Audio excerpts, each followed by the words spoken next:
Ayong gabi sa ato ang tanan mga kaigsuunan. Welcome to our daily dose of God's Word. Another night nga kita maghiusa alang sa pagtuon sa pulong sa atong buhi nga Dios.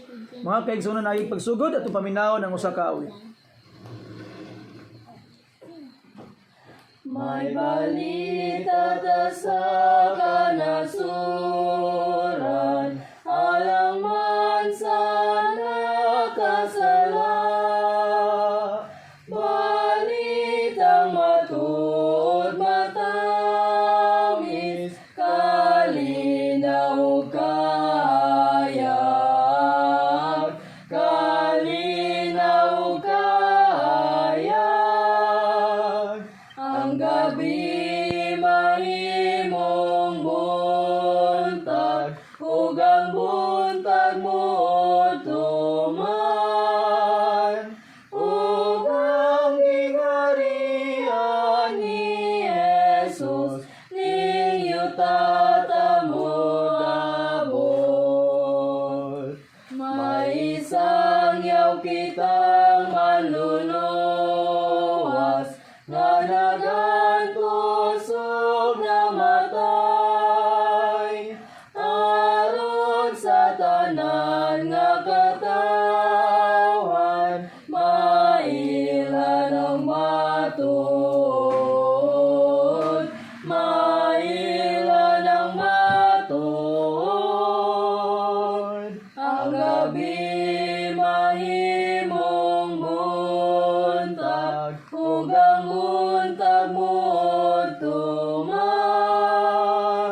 ug ang gingharian ni Jesus ninyo tatamoabot.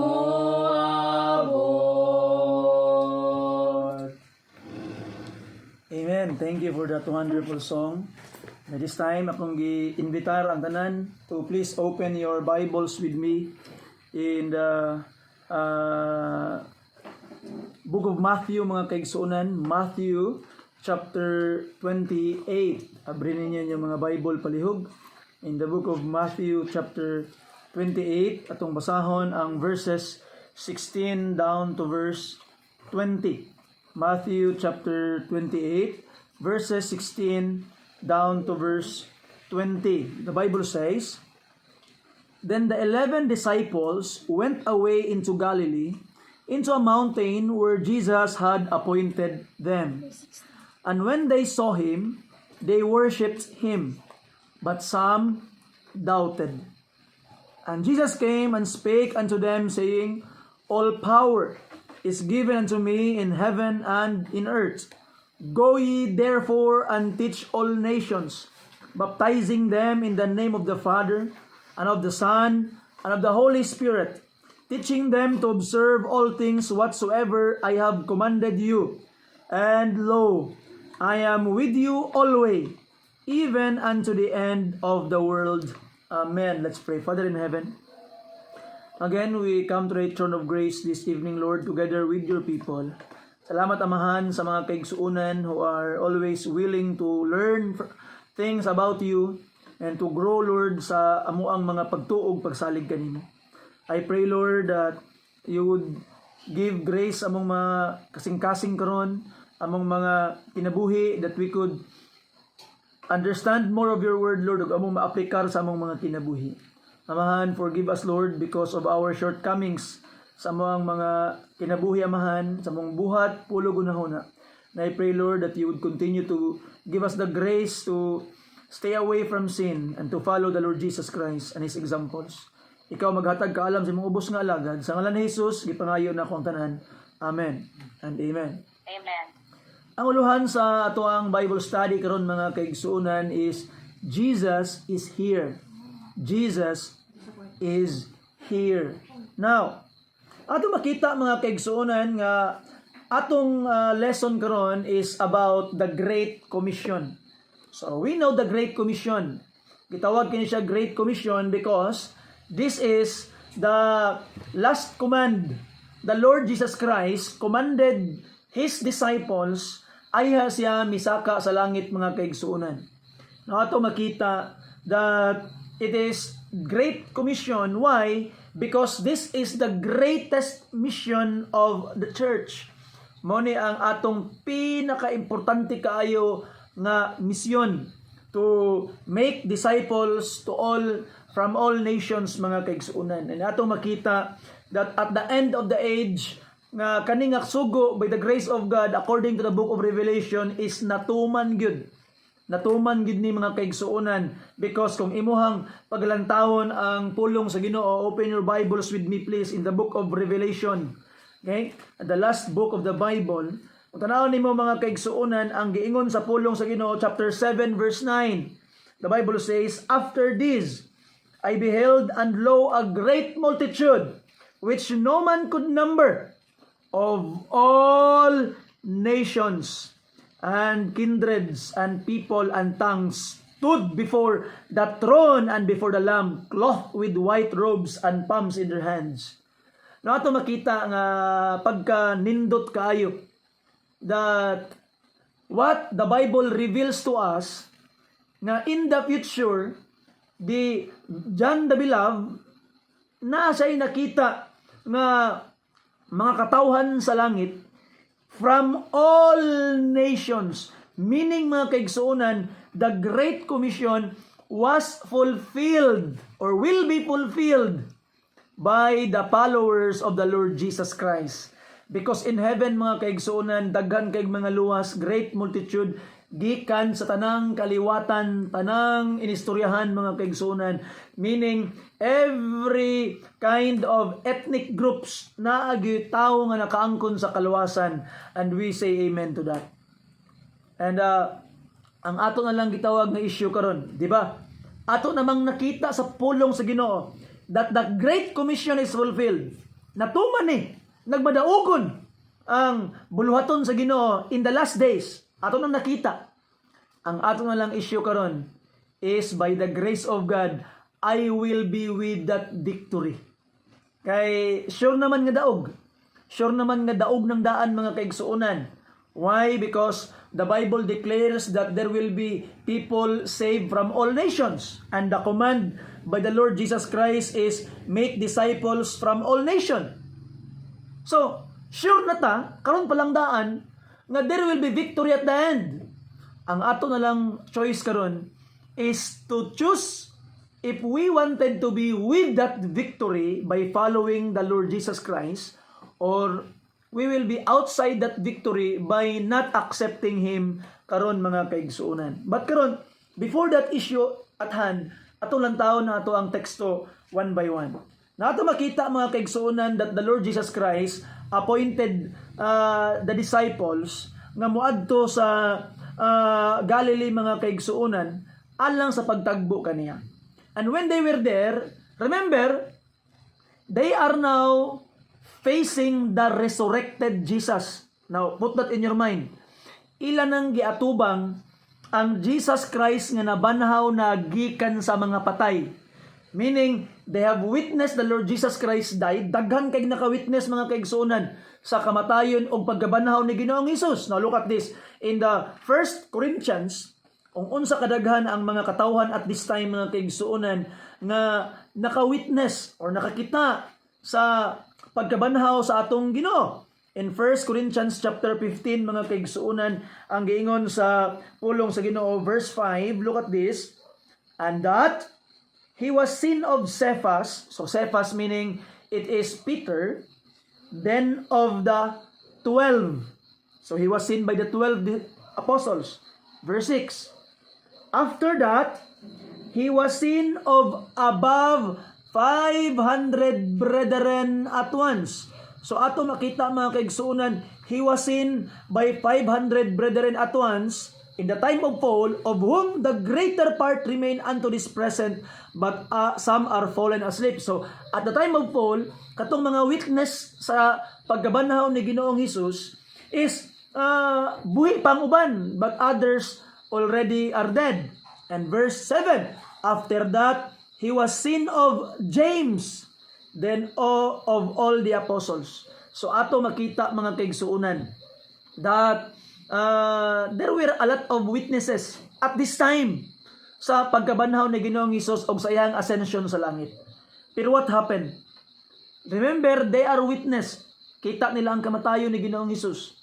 And they have seen sa paglubong kaniya, nakita nila ang iyang gitawag na patayng lawas. And after 3 days, nakita nila nga napa siya mga samad sa iyang gitawag mga kamot. And ato makita mga kaigsuonan that even Thomas asked nga iyang mabutang ang iyang tudlo sa mga kamot ni Ginoong Hesus sa kilid ni Jesus Christ. So they have seen Him nga buhi. But look at this mga kaigsuonan, verse 17. And when they saw Him, they worshipped Him. Isimba nila si Ginoong Hesus. But some doubted. Very, very sad thing to hear mga kaigsuonan. Nagihapoy mga nagduha-duha. Now even they already have witnessed the resurrected Jesus Christ. Nagduha-duha gyapon sila mga kaigsuonan. Nagay mga tao nga bisan pag-unsaon nimo og paningkamot nga mutuog mosalig. Digid mo tuo, digid mosalig. You see? And people will say, to see is to believe. To see is to believe daw. Pero ato makita mga kaigsuonan, they already have seen, but still they do not believe. Di sila mutuo. But that, kanami taong statement nga to see is to believe. Kabalo ba ka nga mauna ang mga statement sa mga kalaban ni Jesus Christ while He was in the cross? You see, I hope by the grace of God nga di ta magpailad anang to see is to believe. Now let us try to look at this. In the book of Mark, abay lang sa book of Matthew, book of Mark chapter 15 verse 32 mga kaigsuonan. Open your Bibles there. Chapter 15 sa verse 32 sa book of Mark. Unsa man ang giingon sa mga kalaban ni Ginoong Hesus, verse 32. Let Christ the King of Israel descend now from the cross. Itugot nga kanang Kristo nga hari is Israel. Manaog sa cross. Inang giingnan si Jesus Christ nga manaog sa cross ngano man. That way we may see and believe. And they that were crucified with Him reviled Him. You see, unsa ilang gusto? They want to see and believe. And ato makita mga kaigsuonan, that is the attitude of unbelievers. Attitude of people mga kaigsuonan who do not know the power of God. To see is to believe daw. And mo na ilang gingon kang Ginoong Hesus, Ginoo, naog dia kay makit-an ka namong manaog sa cross, mutuo mi. Wala sila kabalo mga kaigsuonan. If the Lord Jesus Christ will come down from that cross, their sins will not be forgiven. Our sins will not be forgiven because Christ is paying our sins in that cross. Di siya pwedeng manaog mga kaigsuonan. And ato makita nga I hope nga di ta mo adhere anang to see is to believe. Ngano man, the right biblical principle is you can see if you believe. Dili to see is to believe mga kaigsuonan. You can see if you believe. What do I mean? Tanawa ang giyon sa Bible. Let the Bible speak. In the book of John, chapter 11, verse 40, mga kaigsuonan. Book of John, chapter 11, sa verse 40, ang giingon sa pulong sa atong Ginoo mga kaigsuonan. Jesus saith unto her, nun pa niya, said I not unto thee, that if thou wouldest believe, thou shouldest see the glory of God. Sa pagkanindot kayo is giingon sa pulong sa Ginoo, no? You see? Yang giingnan si Marta mga kaigsuonan. Iba nag-ingon ako nimo, kung mutuo ka, makakita ka sa himaya sa Dios. So ato makita mga kaigsuonan. We believers, we can only see the power of God sa atong kinabuhi. We can only see the graces of God and the mighty power of God sa tuwang mga kinabuhi if we will believe. Kaya kung tanawin nimo in the book of Hebrews mga kaigsuonan, abrin ninyo inyong mga Bibles please in the book of Hebrews chapter 11. Unsa man ang giingon sa pulong sa Ginoo, verse 1. 11:1 sa book of Hebrews, now faith is the substance of things hoped for, the evidence of things not seen. You see, you can only truly open your eyes if you will believe, mga kaigsuonan. Ato makita kaning mga katawhan, there are people who doubted in our text. But atong gitawag nga makita nga nagduha-duha sila. Why? Because they don't have faith. Natanawa, in the book of John, mga kaigsuonan, unsa man ang giingon sa pulong sa Ginoo, what are you if even though you wala ka nakakita, nituo ka? In John chapter 20, mga kaigsuonan, tanawa ang giingon sa atong Ginoo kang Tomas. In John chapter 20, mga kaigsuonan, open your Bibles there in the verse 29. Ingon pang pulong sa Ginoo, ingon ni Jesus Christ. Jesus saith unto him, Thomas, because thou hast seen me, thou hast believed?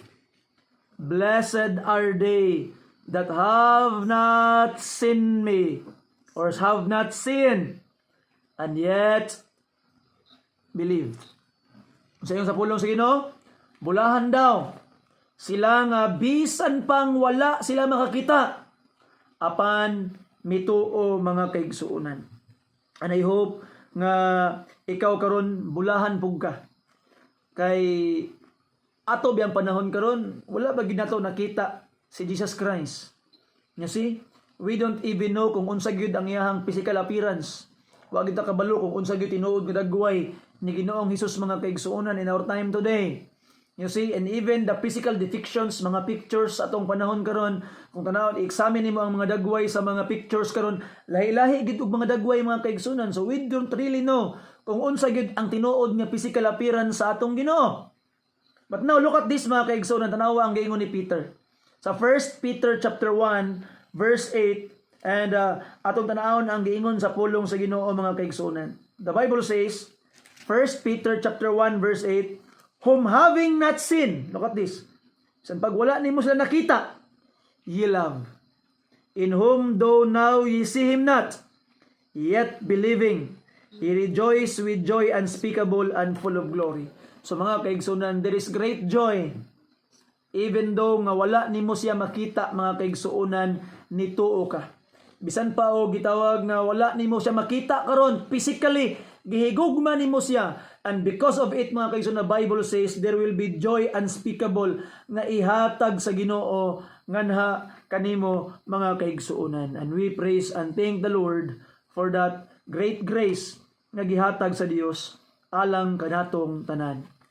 Now, so atong makitan, mga kaigsuonan, why don't we try to open our Bibles, please?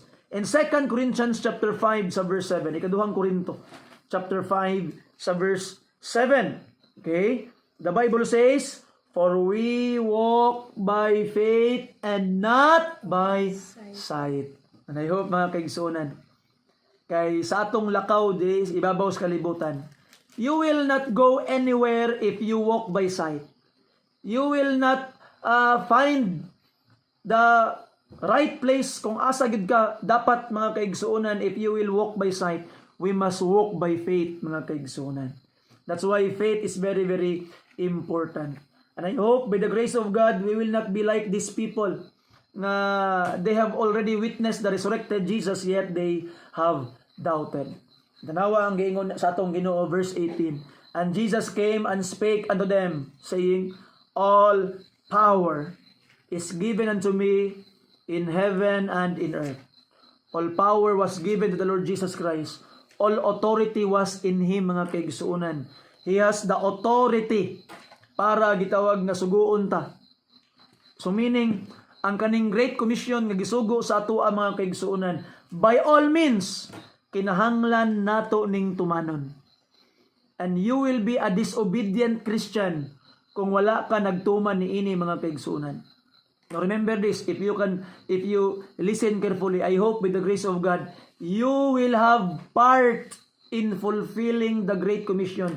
Kaya og wala kay part, mga kaigsuonan, sa pag-fulfill sa Great Commission, then you are living in disobedience sa Ginoo. Kaya nga naman, all authority, all right, all power was given to the Lord Jesus Christ, meaning sa diyang gisugo ni niya sa simbahan, mga kaigsuonan, not only pastors, not only full-time workers, but every saved believers, sa diyang gisugo ni niya, mga kaigsuonan, He has all the authority, and we ought to obey it, mga kaigsunan. Meaning, if you're a Christian today and you don't have part sa Great Commission, then you are sinning.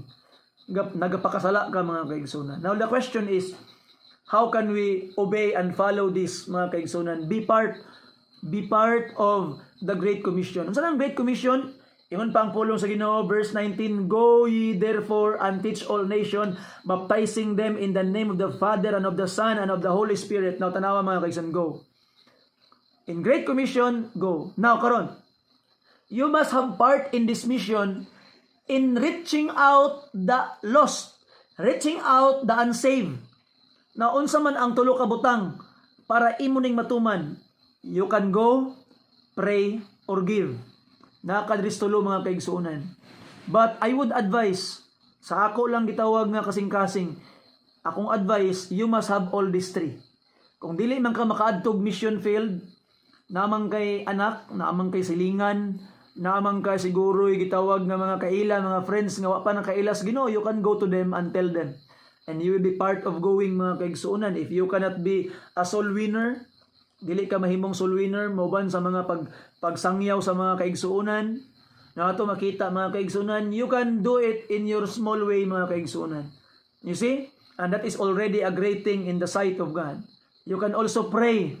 Pray for your pastor. Pray for the soul winners. Pray for the people who are going, mga kaigsuonan. Pray for the missionaries. Mention them by name in your prayers.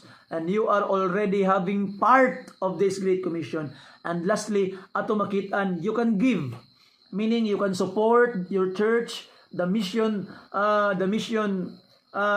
giving sa imong simbahan. You can support it. You can support missionaries nga imong nakita nga nagasangyaw gyud ug nagapaningkamot gyud sa pagkabig sa daghang mga kalag. You can support them. You see, you can choose in these three parts. You can go, pray, or give. But I would advise, by the grace of God, you can have all of these three, mga kaigsuonan. You see? And now, ingon pa niya, Go ye therefore and teach all nations, baptizing them in the name of the Father, and of the Son, and of the Holy Spirit. See? So ato makitaan nga when you are going, you are actually obeying the Blessed Trinity. The Father, Son, and the Holy Spirit, mga kaigsuonan. Now, tanawon nimo no, go. Usahay bitaw kay ato ang ma-overlook kung unsa ka importante nga mahimong missionary. Listen to this thought. God, the Father, has only one begotten Son. Only one begotten Son. And that is the Lord Jesus Christ. And what did the Father made His Son to be? The Father only have one Son, but the Father made His Son a missionary. And you know, what did the Lord Jesus Christ do when He was in His last breath in the cross? He led someone to be saved. Amazing. You see? Nay usa ka lang anak ang Ginoo ang atong Dios, mga kaigsuonan, Jesus Christ, ug gihimo niyang misyonaryo. Ay ato makitaan in the last part sa kinabuhi ni Ginoong Hesus, samtang hapit siya mamatay sa cross, gilid pagyud niya ang usa ka kawatan, usa ka tawo nga magkasala abay niya sa cross. Ug napagyud naluwas, mga kaigsuonan. And ato makita by the grace of God, no? Let us make it our mission to bring people sa tiilan sa Ginoo. And ato makita after that they are baptized, bautismo nga katugyong gilublob sa tubig and inhawa sa tubig, that is the right baptism, mga kaigsuonan, in the name of the Father, the Son, and the Holy Spirit. Nay mga movement karon nga the name of the Father and the name of the Son and the name of the Holy Spirit is Jesus daw. And ato makita nga you need to baptize in the name of Jesus. Because in light of Acts chapter 2 verse 38, ang gisugo sa Acts 2:38, mga kaigsuonan, is not what to say when you are baptizing people. It is what to do. And we are baptizing people in the power and authority of the Lord Jesus Christ. You see? And we obey the words of Christ, that we use the Trinitarian formula of baptism. You see? Kana manggod nga pagtulunan mga kaigsunan sprang off of the false doctrine called modalism nga gipauso ni Sabellius in the early centuries mga kaigsunan. And ato makita that it was condemned by most of the early church fathers. And nawala na siya, na-erase na siya, kaya gi-condemn na kaniadto. Ni uso lang nagbalik sa mga Pentecostal Apostolic movement, mga mga late 1800s o early 1900s mga kaigsuonan, nagsugod na pagbalik kana nga movement ang modalism ng mga onist, something like that. You see, they believe that God has only one person and that person is the Lord Jesus Christ, which is wrong. That's why they are not using the Trinitarian formula of baptism. But that is not the issue tonight. Now in verse 20 mga kaigsoon, look at this. After baptism, human bautismuhan ang mga katawhan, ingon pang pulo sa Ginoo, teaching them to observe all things whatsoever I have commanded you. So, human sa bautismo mga kaigsuonan, the church has the responsibility to teach new believers kung unsaon pagkinabuhi isip usa ka Kristohanon.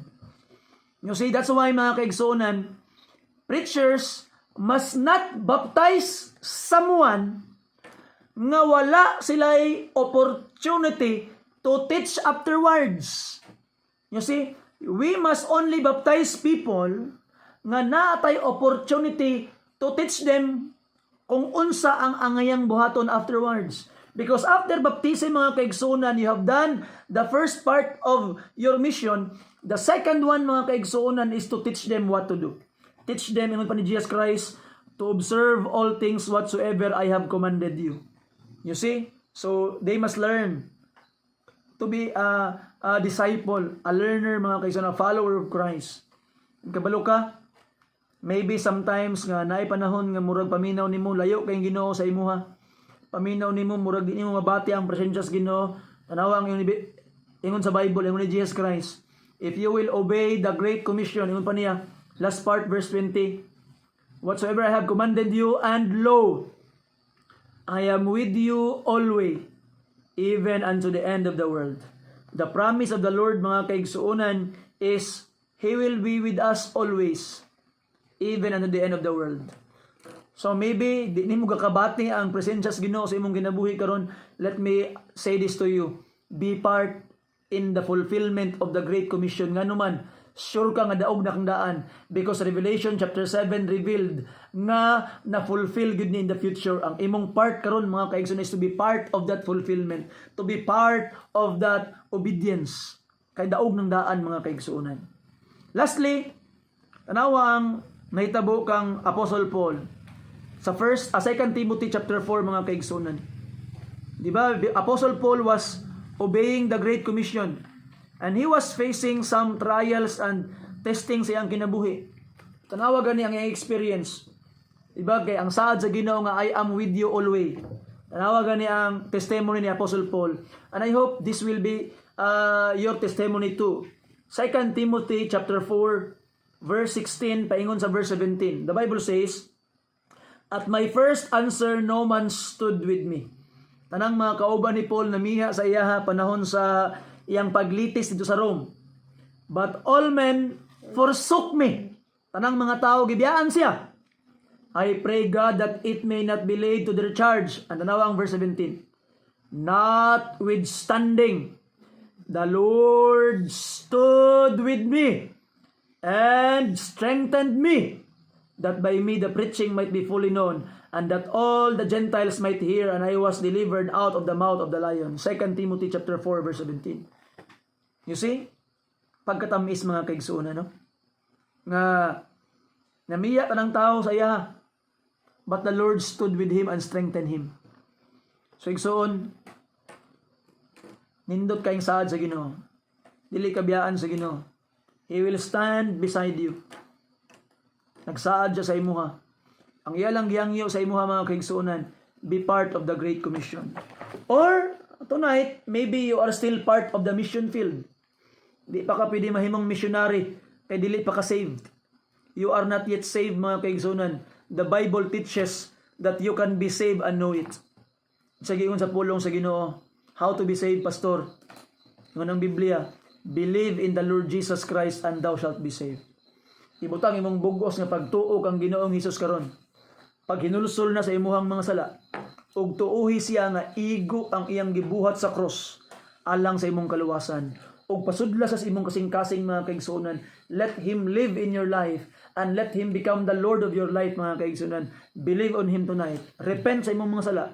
Ug tawag siya, Lord Jesus, luwas sa intawon ko. And He will save you tonight. And by the grace of God, you will no longer become a mission field. You will become a missionary mga kaigsuonan, kay ikaw mismo giluwas nas Ginoo. I hope tonight, ang kuno nimo ang kaluwasan. O sa kaawit, ayat na mag-ampo mga kaigsuonan. Nadungog ang balita, si Jesus muluwas, imantala sa tanan, si Jesus muluwas, ngadto sa tanang dapit, dadon tang balita, sugo niya tumanon ta, si Jesus muluwas, managsinggit ang tanan, si Jesus muluwas, ngadto sa tanang dapit, si Jesus muluwas, sa tanan isang yawta, ang kalwasan nga himpit, awit man sa pagdahog,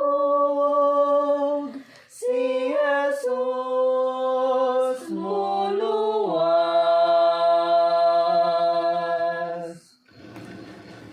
Amen, amen. Si Jesus muluwas mga kaigsuonan, and I hope tonight you will also be saved and think of someone nga wala pa nakaangkon sa kaluwasan and bring them the message of salvation. Magampo ta.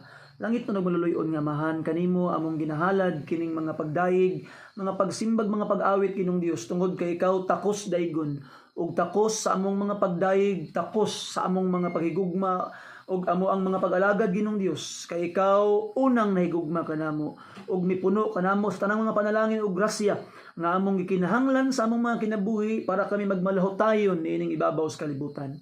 Ako naghangyo, Lord, nga ikaw maghatag og kalig-on ug kusog sa matag usa karon, kaalam ginong Dios nga amo gayud matuman ang imong Great Commission sa matag usa ginong Dios ug amo agyong mapakita kanimo that we not only believe by words but we also believe by our action mga kay nga makita gyud sa amo ang sa among mga kinabuhi o sa kinabuhi sa mga kaigsuonan. Ako naghangyo, Lord, that you would open opportunities for us to be your missionary, to be someone who would obey the Great Commission. Na i-pray ginong Dios nga ikaw maghahatag kanamo og maayo nga pagpahulay karong nga kagabion para kami tomorrow will be used more for your glory and will be ready, Lord, alang sa pagpamuhat alang sa imong kahimayaan. Ikaw magauban kanamo amahan pasaylo ami sa among mga kasaypanan sa ngalan lamang ni Jesus gipangayo namo kining tanan. Amen and amen. Amen. Salamat og maayong Salamat, gabi sa tanan. Pastor.